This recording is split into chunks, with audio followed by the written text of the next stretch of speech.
Hi and welcome back to the Twine beginner tutorials.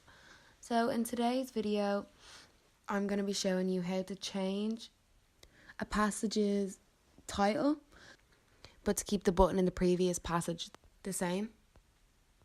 For example, if you want to have a big long button with a big long explanation, but you don't want to have a big long messy title on the passage, I can show you now how to change that.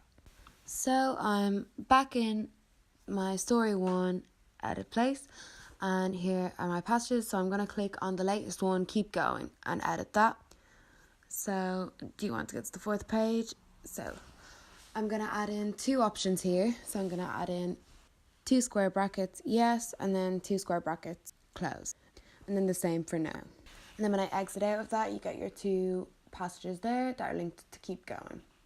So when I click play and I go through the whole thing, continue, keep going, and then you can see your 2 options there. So closing that. So back here, your passages are pretty yes, no. So if you wanted to have a kind of more interesting button, you go back into keep going. So I've decided I'm going to edit the no. And then I'm just going to type out a long button. So no, comma, this story is starting to bore me. And then exit out of that.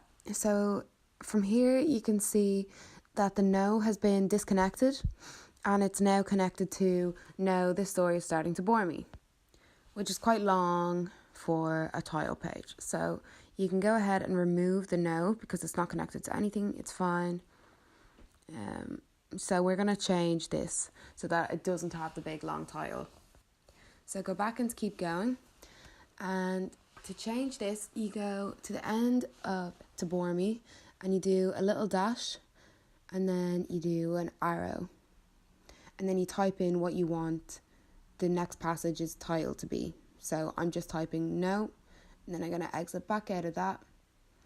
And then now you can see it's after disconnecting from no, the story is starting to bore me, and connecting back to a passage called no. So I'm going to go ahead and delete the no passage because I don't want that.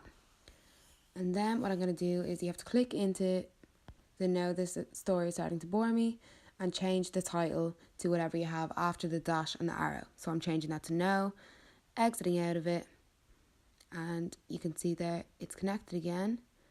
And when you go back and keep going, you can see the no is blue, which is an indication that it's working.